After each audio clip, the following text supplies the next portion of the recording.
Be ready. We are here today because we are celebrating Miss Vanessa Miller's 50th book.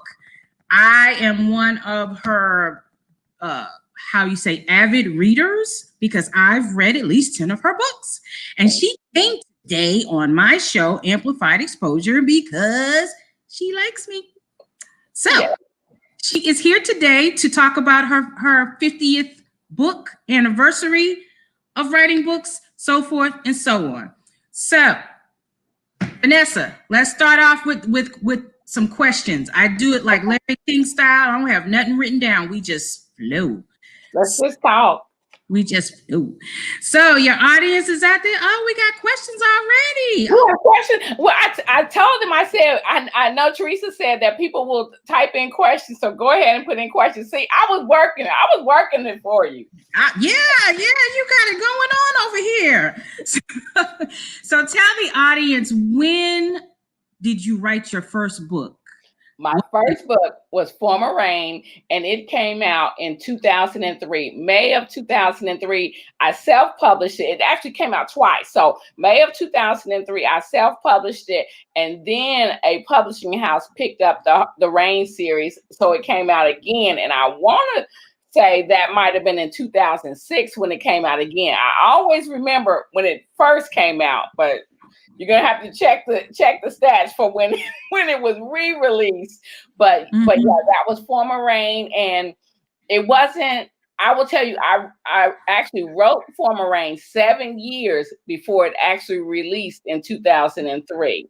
So it was a whole process. But after that time, I have been able to write books within just a few months.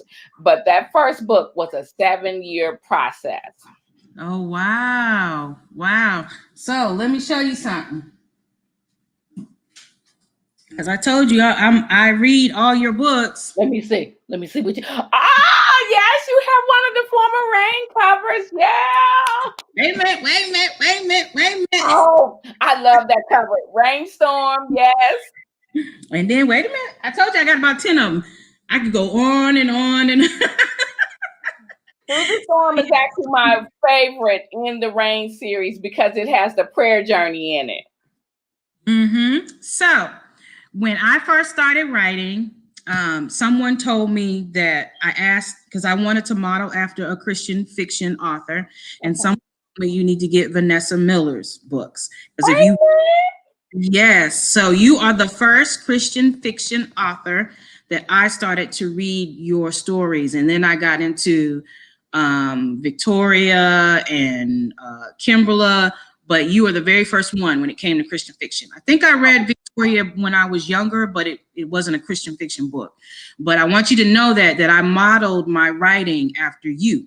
Because I so appreciate hearing that. I never would have known. Now, let me ask you this. I know you're supposed to be interviewing me, but since you said that, because people would always ask me, well, who do you think you write like? I could never answer that because I feel like I write like me. Who do you think, after all these years of, okay, they told you to start with reading this person or that person, who do you think you write like now that you've done that? You. You think I'm gonna say some other name on your 50 book anniversary? Really? I thought you were gonna say you write like you. No, I write like you. Amen. So I struggle with characterization when I'm writing about characters because I'll go over the top with a character, right? So I was told to really like take your books chapter by chapter to see actually how you write. So I had to do an outline of I started with Rainstorm. I didn't start with Former Rain. Oh, wow. And so I had to with Rainstorm, because Rainstorm, there's really a lot of drama in there. Yes. And I was like, wait a minute, what in the world is going on here? And since most of my stuff, even though it's in the Christian fiction category, it's like really dramatic and it's a lot of drama that goes on. But when I saw that you were writing like that too, I was like, okay, I don't feel so bad about these people about to write. So, Right. So yeah, especially when I was reading the story about the boyfriend who was a drug dealer, but he ended up trying to fight the girlfriend because she was pregnant, and like I got lost in that story like with the first couple of chapters. Right. And everybody doesn't have that ministry because I believe, see, I write about, really bad people usually. And then because what I want to show, and I say, my name is Vanessa. It means butterfly. So I'm writing about the caterpillars of the world. And then I show you how they turn into this beautiful butterfly when they finally are able to take their wings and fly. And so, but I think a lot of people can't take that. You really have to be able to turn that character around. And I believe that's ministry. And so but I will tell you my very first editor, she told me, she said, you might as well have these people cussing, they doing everything else. I was like, well, okay, I don't want to have them cussing.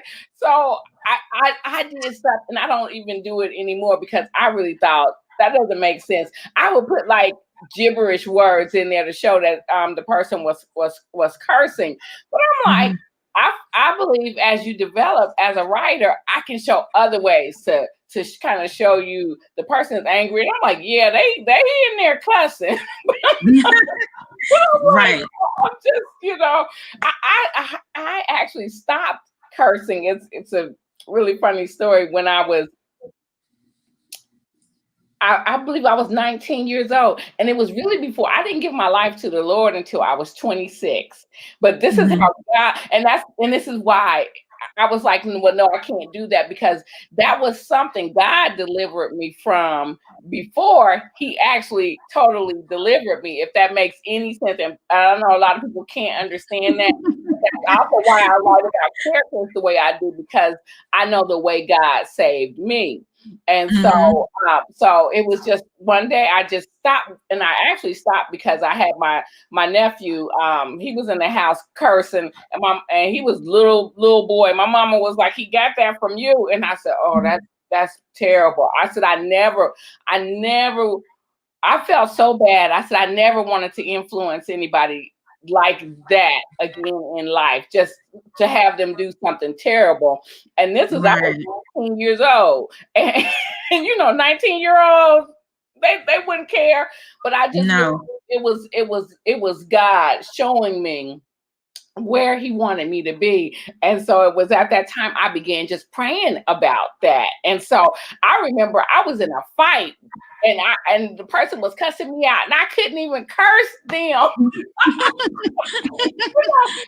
was a person that just needed to go ahead and give Jesus a try, because I was out there and couldn't do so. I could no longer do certain things that it was just funny. Well, funny. All these years, I still remember that stuff.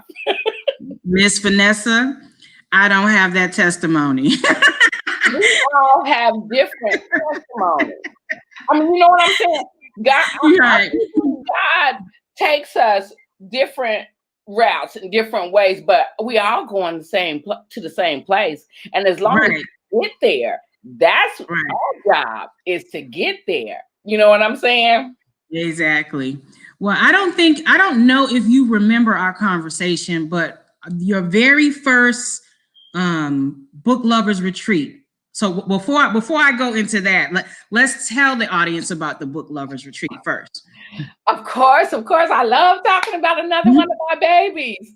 The Christian Book Lovers Retreat is a retreat that we do each year, and it is all about faith, fun, fellowship, and a whole lot of books. We bring Christian authors together with readers who love what we do, and we just get together, and we all have a lot of fun. And fun is important to me in the retreat, because as I say, I just tried to explain to y'all, I was bad growing up.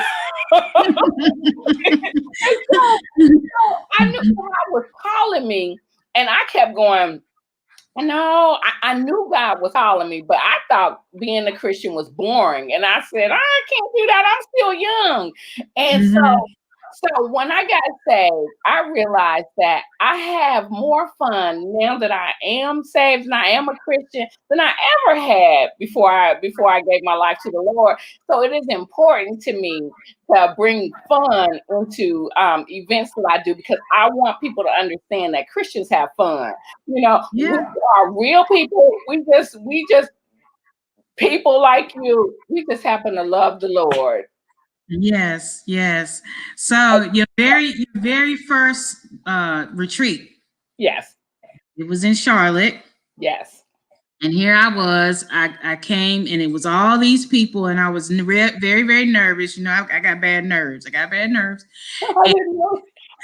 and you had to critique my book before I turned it in to to actually be a part of the retreat.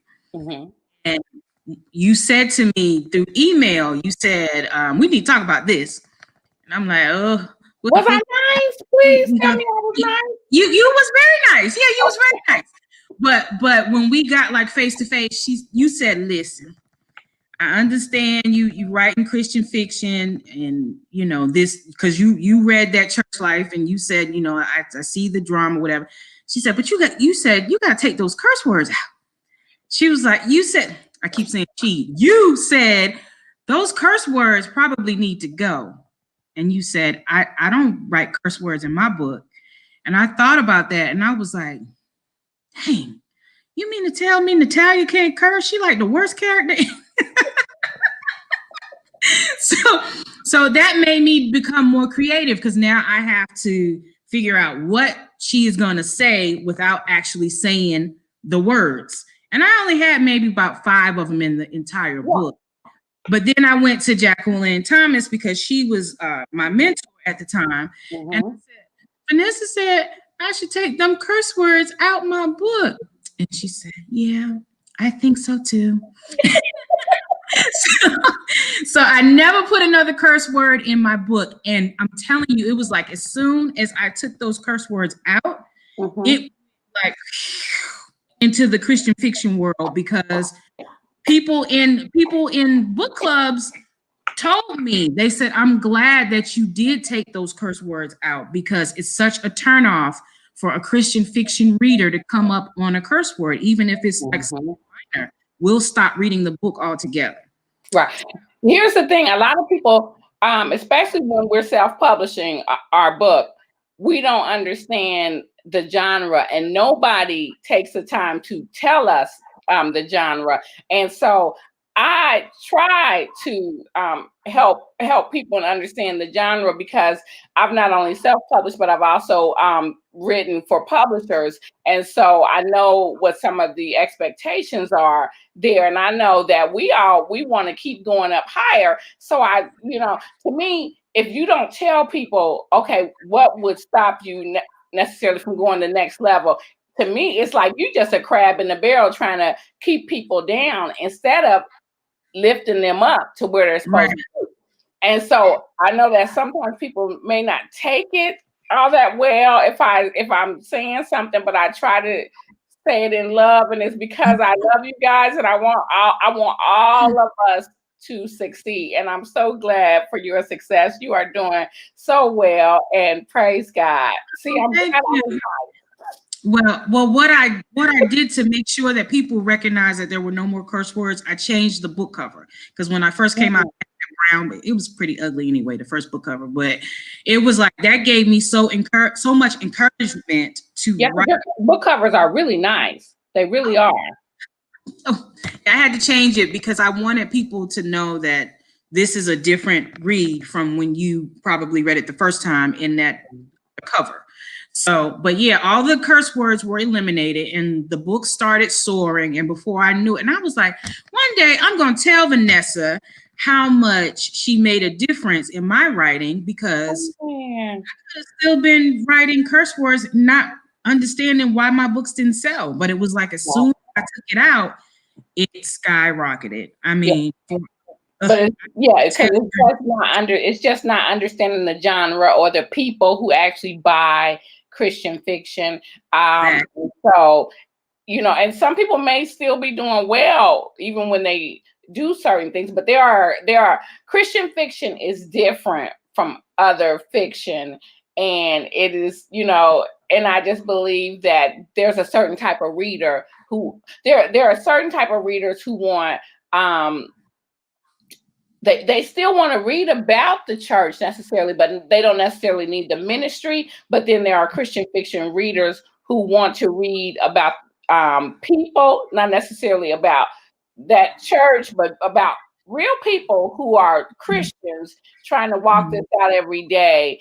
And they are the ones who will kind of jump. And that's me. I'm reading a book, and if I'm jumping, if there's constantly a cuss word in there, and then I will finally put it down, because it's like, I don't really want to do that with my free time. Yeah, and there's a lot of people, they'll put the book down immediately.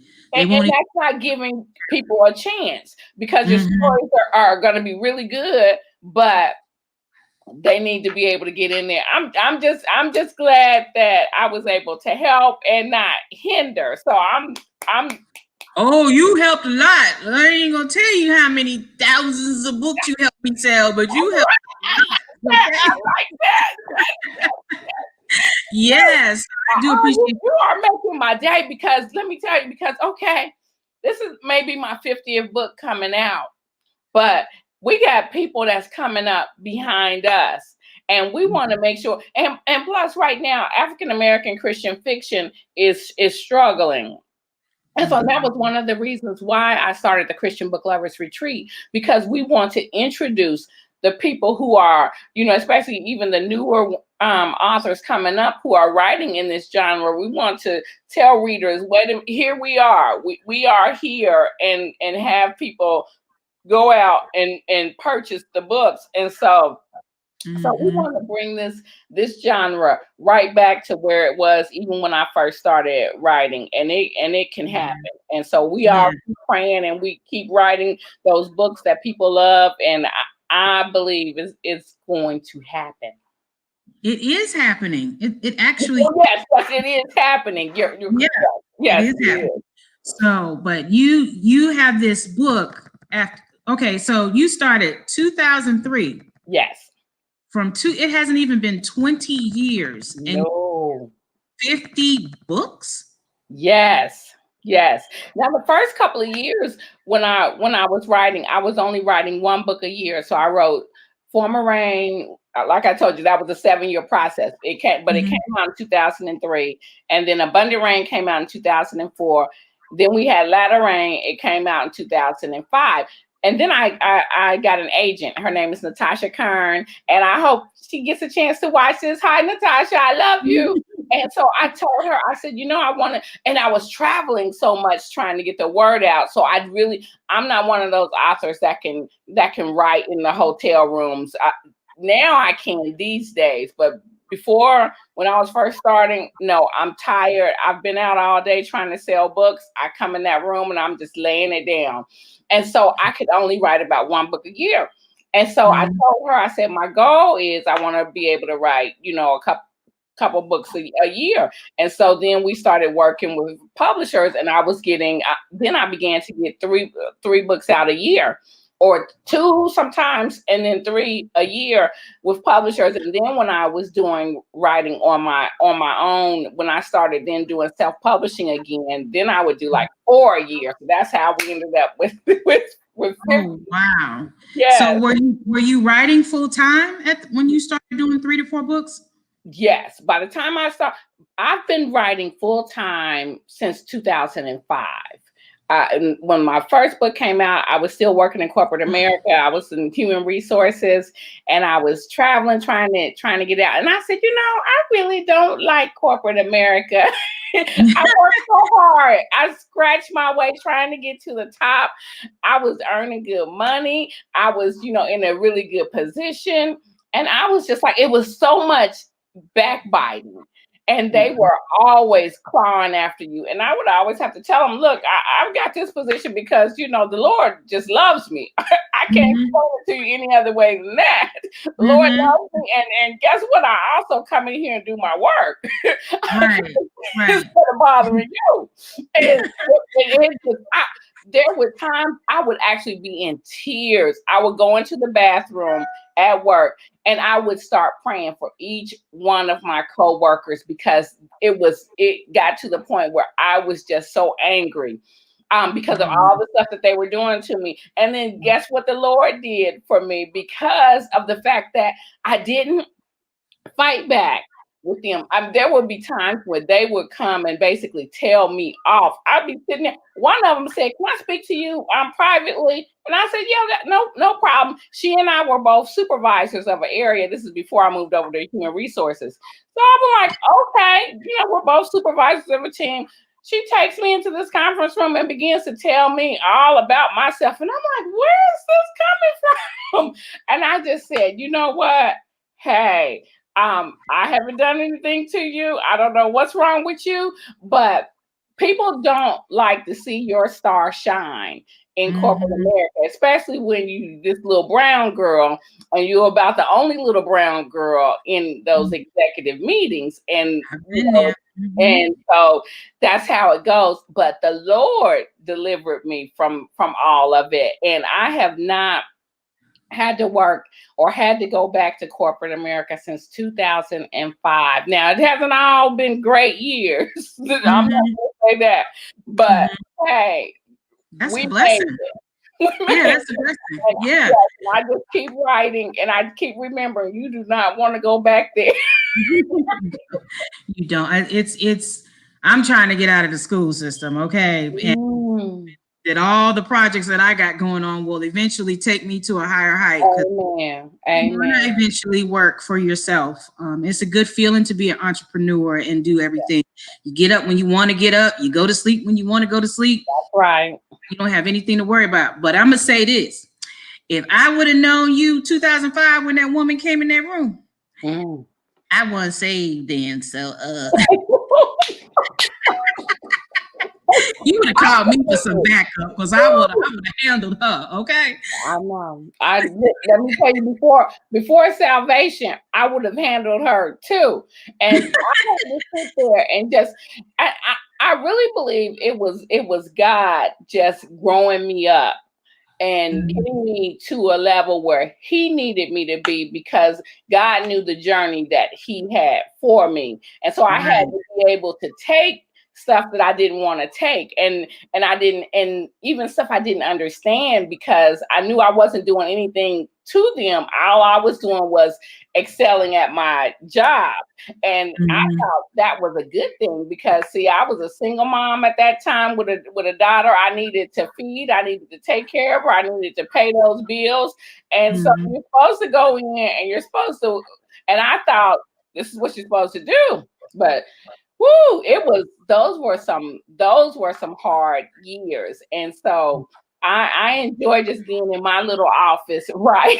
No, they nasty. They nasty on the job.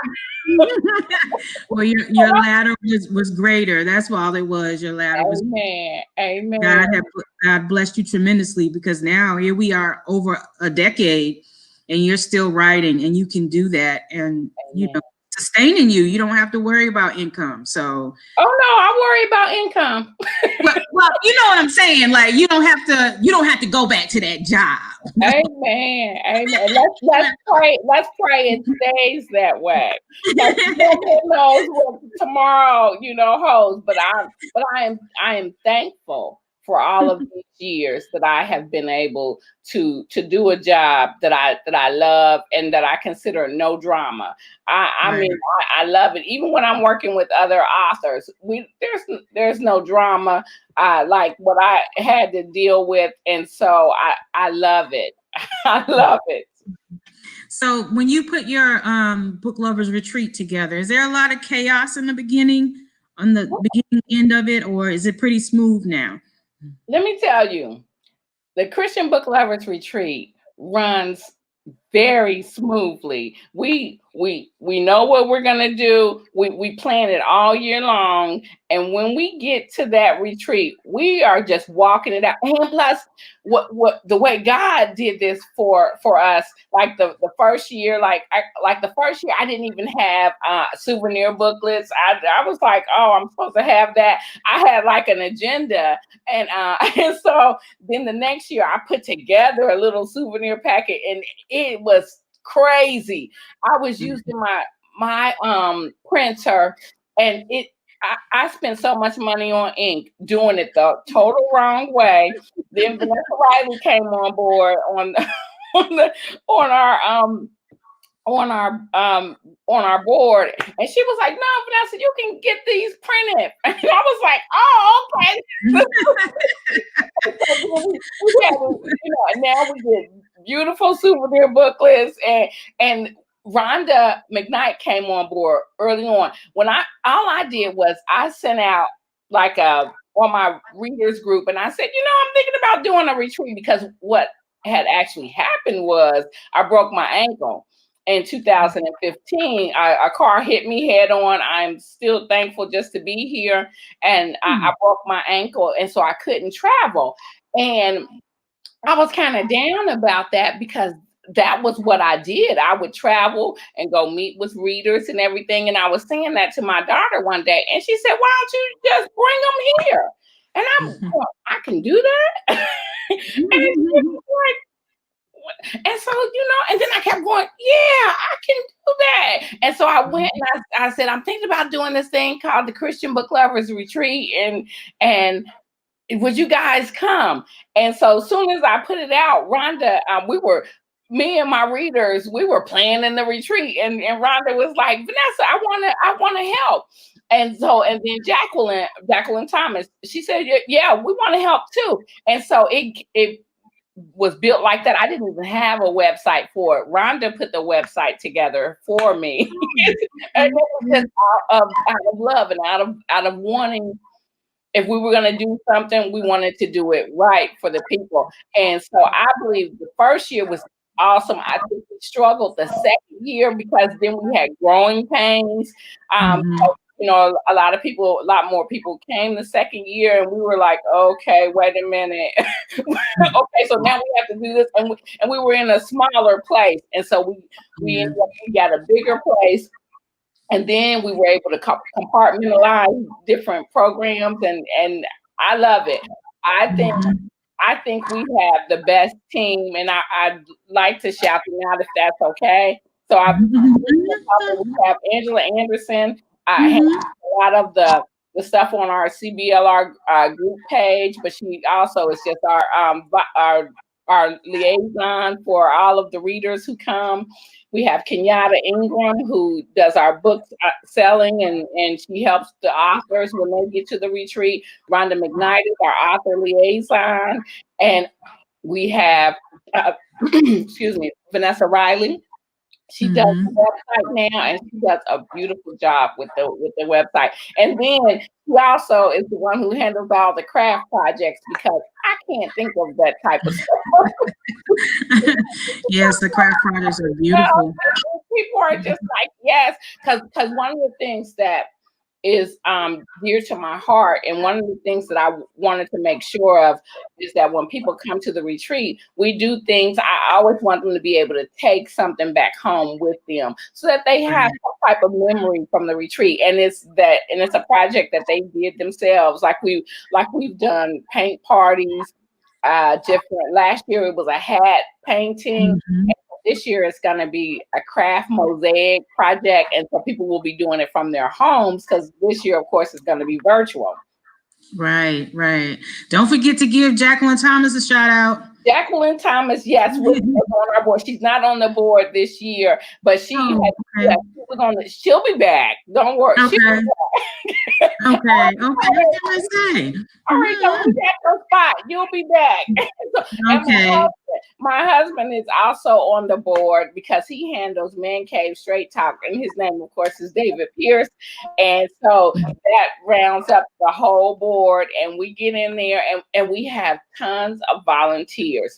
The people who come to the Christian Book Lovers Retreat are some of the best people in the world. And I tell people that all the time. And I say, you can't change my mind and you can't convince me of anything different. And what they do is we put it when we recognize, wait a minute, there is a lot to this. And we said, okay, wait a minute, we do need volunteers, because my thing is I didn't want people to have to do anything when they came. But we said, okay, an hour or two of volunteering, and then that makes everything run smoothly. I mean, the people started signing up. They come and then they try to work extra hours. And I'm like, no, you need to go enjoy the retreat. Because they enjoy it. I mean, it's really enjoyable. It is really fun. Never, ever, ever, ever, ever think that we don't have fun, because we have a ball when we're there. And I know a lot of times I'm incognito because I have family in Charlotte. So I go back and forth. And then I'll go see my family, and then I'll come. And they're like, "Where's Teresa?" And I'm like, "I'll be back because I'm coming to that." You gotta make sure it all works out. Right. So I've enjoyed myself, and I've been blessed to be a part of it since the first year that you put it in place. So I've been there every year. And I thank you for that. The readers, yes. And there's a lot of readers that come out. If you're a Christian fiction reader and you have not been to the retreat, let's put that out there right now. You need to get to that retreat. That's right. COVID is here, but when COVID clears up, we need you there, because I'm telling you, it's phenomenal. And the website address is www.christianbookloversretreat.com. Go check us out. You'll be able to see all of our pictures. You can register for the virtual, or you can also register for the in-person retreat, which will be in 2021. And the virtual is October the 22nd through the 24th, 2020. The in-person is June the 24th through the 27th, 2021. We hope to see you there. Awesome. See how much she advertised? She got that stuff down packed. That was her speech. I'm always selling. I told you, I work from home. I gotta always be selling. That was good. So, all right, 50 books. So the 50th book is being released tomorrow. Is that correct? Yes. Forever. I got to the screen.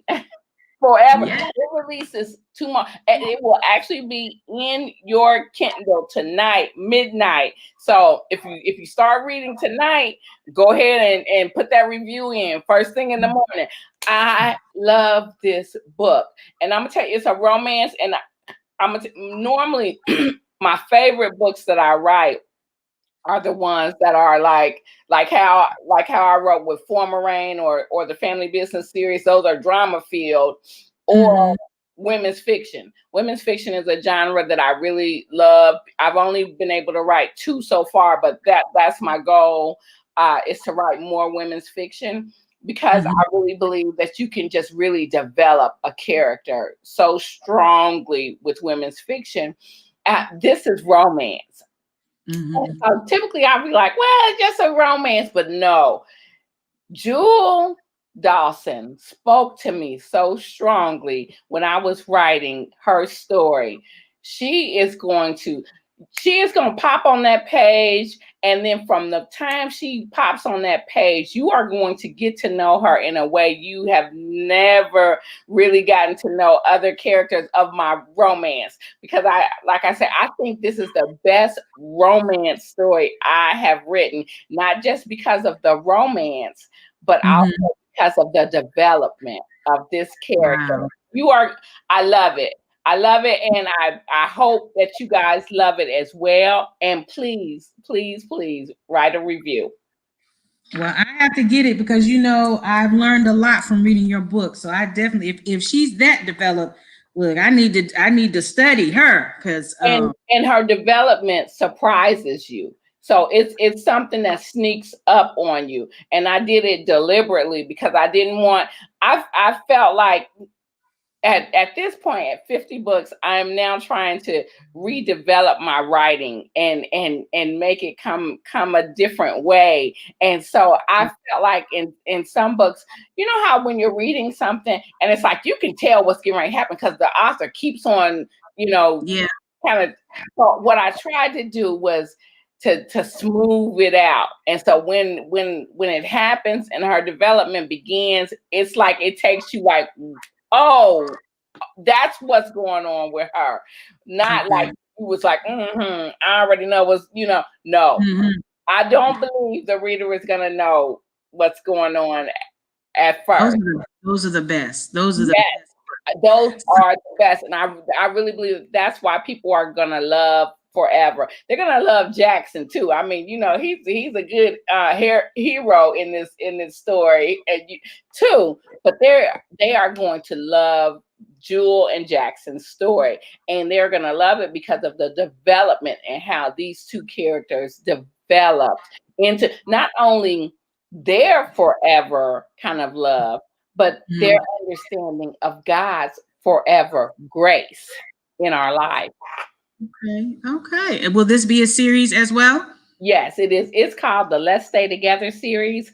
And what's going on is there are three sisters in this series. And you have Jewel, Kyla, and you have Serena.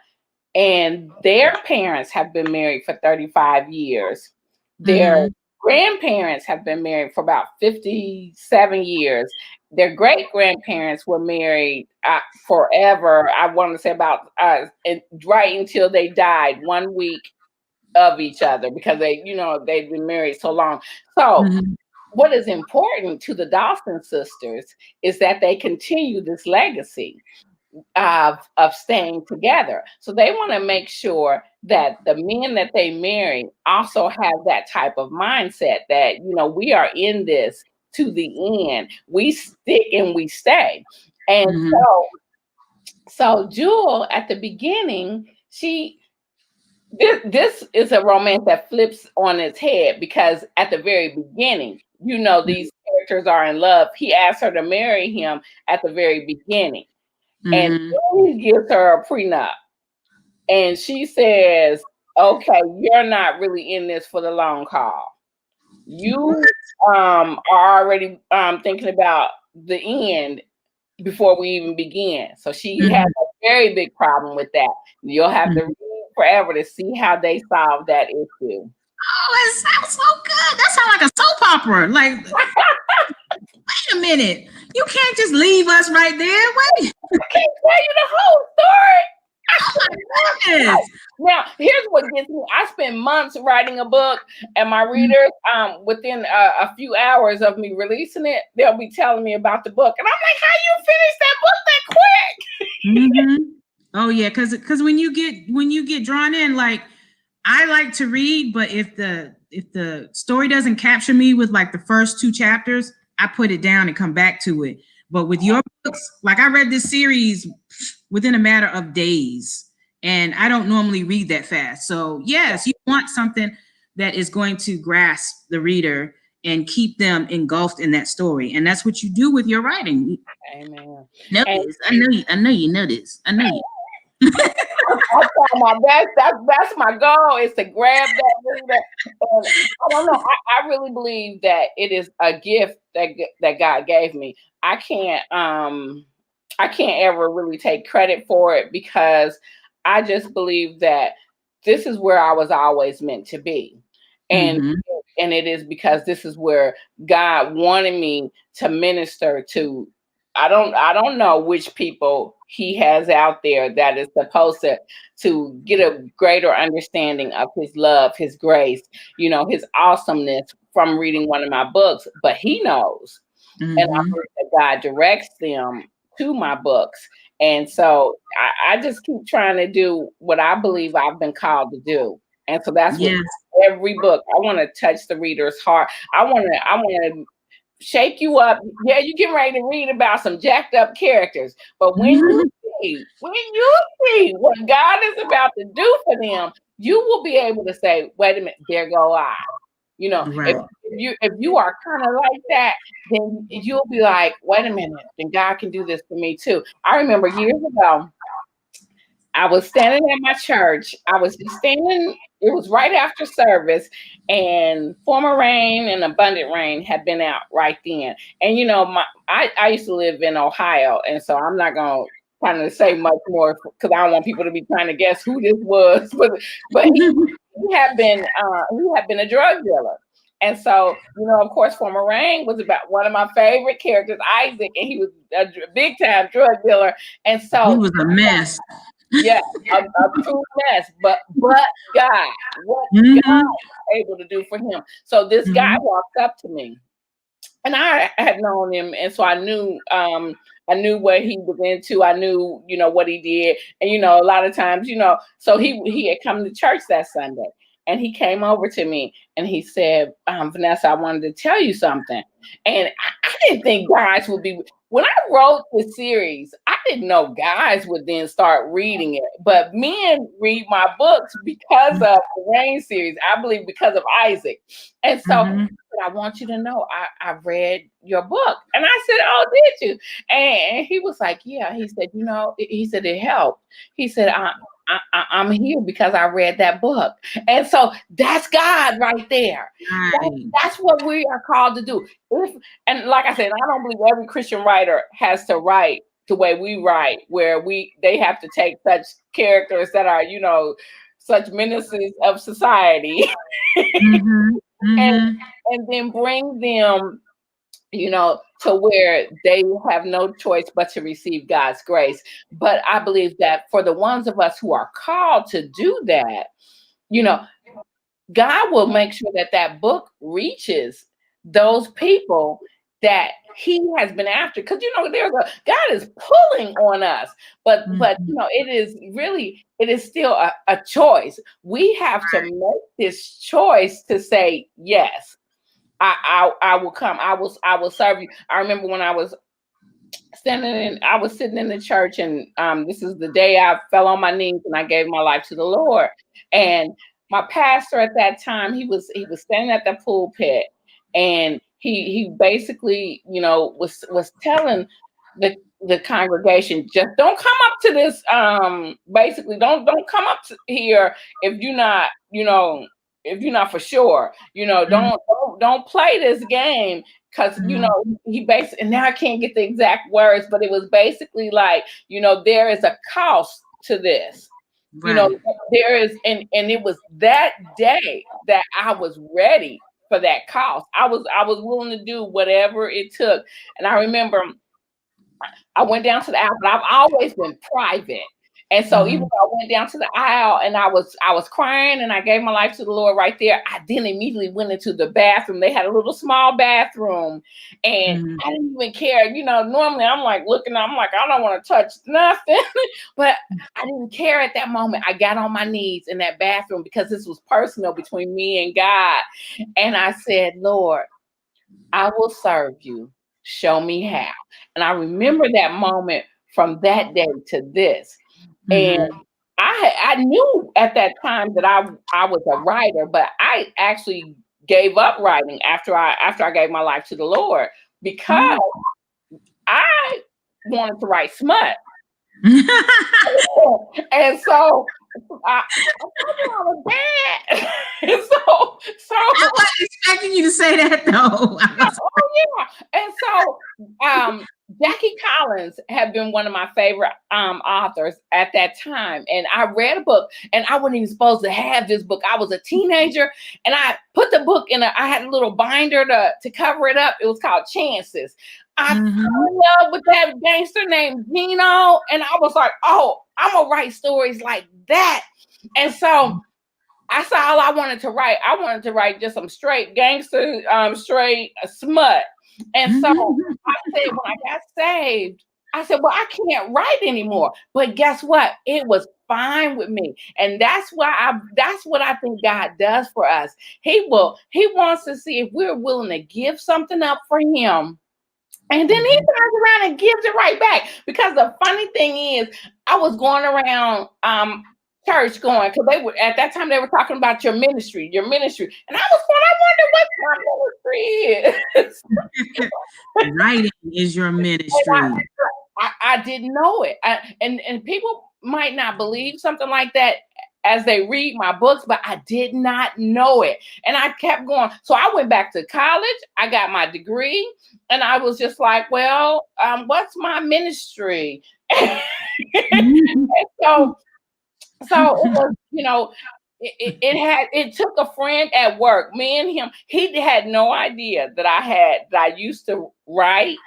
He and I used to love to read books, and I stopped reading fiction altogether because I thought, I can't read stuff like that. And so I was like so wrapped tight, but God loosened me. Loosened you up. Like, it's not all that. It's not that deep. And so, but I didn't know that Christian fiction even existed. He put a book on my desk, and it was by Frank Peretti, This Present Darkness. And so, and I still believe today it was no mistake that particular book was put on my desk. Like you're saying, they told you to read one of my books. I believe it was no mistake that I read This Present Darkness, because This Present Darkness was dealt with good and evil. It was angels and demons. And as you see, when I did my first series, I will write about the demonic forces that try to come against us, because I don't think people understand that. And so it was like, when I read that, I said, I can write something like this. And it was like my eyes were open. And from that moment on, nobody could tell me that I could not write. And I knew right then that I was destined to be a writer. And it was something I had totally given up, because I was like, well, you can't be a Christian and write smut. Well, you twisted around a little bit. Because Isaac is Isaac. Yeah. So you twisted around a little bit to where you saw where he was in the rough stage and how God changed him. So, and that's what I was able to do, and and when I was writing it, I didn't understand. I didn't know if it would be acceptable, because I was like, wait a minute, why am I writing about characters like this? I was like, but I felt that story, and what it is that God. This is how funny it is with God. The same type of characters I was wanting to write about, I ended up writing about them, but I ended up showing how God is able to come in the midst of that, because I didn't have the whole second part of that story until I gave my life to God. I didn't understand that, it doesn't matter how much we've done, how far we've gone, we are not too far to receive the grace of God. And once God gave me that grace, I was then able to write about it in my stories and bring along those type of people who I feel like that were like me, right, who had messed up in life, who thought, okay, this will never work for me. I've done too much. I've just no. And then God comes along one day and he says, yes. Yeah. Amen. I'm gonna check and see if we got some questions. That is an awesome testimony. Look, I'm a fan for life, so don't even get me started. Okay, so let's see. Let me concentrate. See, it's hard when you interview people that right? So I'm sorry. I'm just so happy I'm here to celebrate my 50th book, and I forgot we had questions. I'm sorry. It's okay. And you have the excitement in your voice. It's like 50 books later, you still have this bubbly spirit about writing, and that is so encouraging. That is so encouraging. So we have one person that said 50 books, whoop, whoop. They said hey to both of us. Let's see. Someone said that they were talking about me. I ain't playing. No, I wasn't playing. I'll whoop somebody up for you back then. I sure could. Let's see. Someone agreed on the comment about you sure do, Teresa B. Howell. I guess the fact that I had modeled my writing after your books. Amen. Another person said, I don't want that in my spirit. So that was talking about when we were talking about curse words. Books, but no official questions yet, just a lot of comments. So I wonder if there were any questions that came over to my Vanessa Miller reader page. Let's check it out and see. Let's look at it and see if there's anything out there. Because I shared it over there, so let's see if someone put a question in. I told you about my computer. It's taking forever, so I'll just have to go over and answer those questions later because it's not coming up. But hey, I can look at it for you. Hold on. okay. I can pull up your page. But I thank you very much for having me on tonight. This has been so much fun, and then you surprised me with what you said. I did not know that. I see. You never know. Someone was telling me a story one time about a guy who had met when he was a little boy.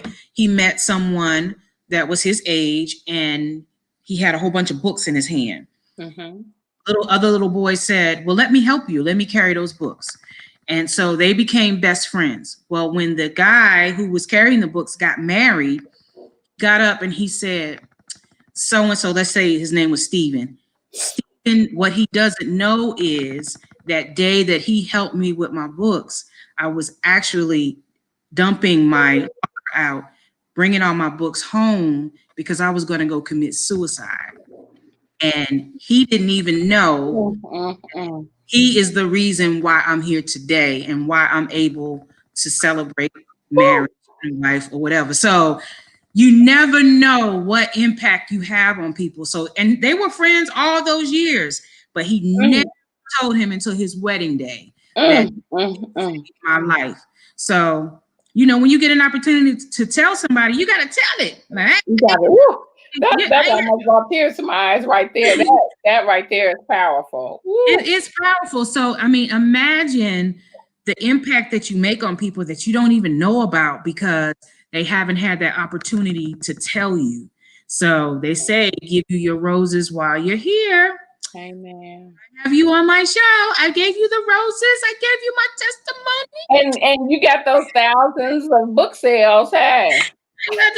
Man, if you knew how many thousands of book sales I got after I took them.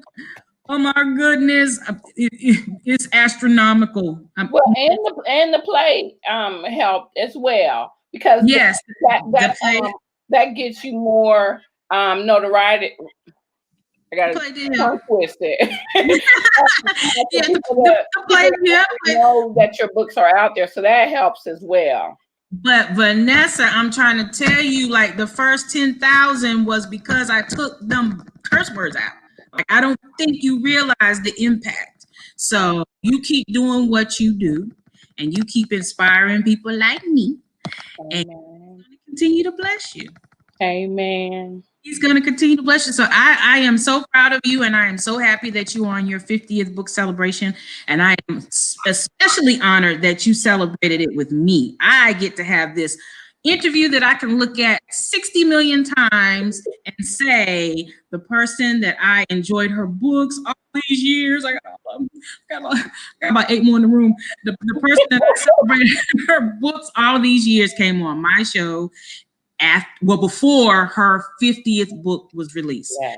For those of you that are out there, if you don't know about Miss Vanessa Williams, no, wrong person, Vanessa Miller. If you don't know about Vanessa Miller, please, please, please go to Amazon or wherever books are sold. She has some wonderful books. She's on book 50, y'all. She got a lot out there. Go ahead and leave a review. Check her out. Make sure that you purchase Forever, which is coming out tomorrow.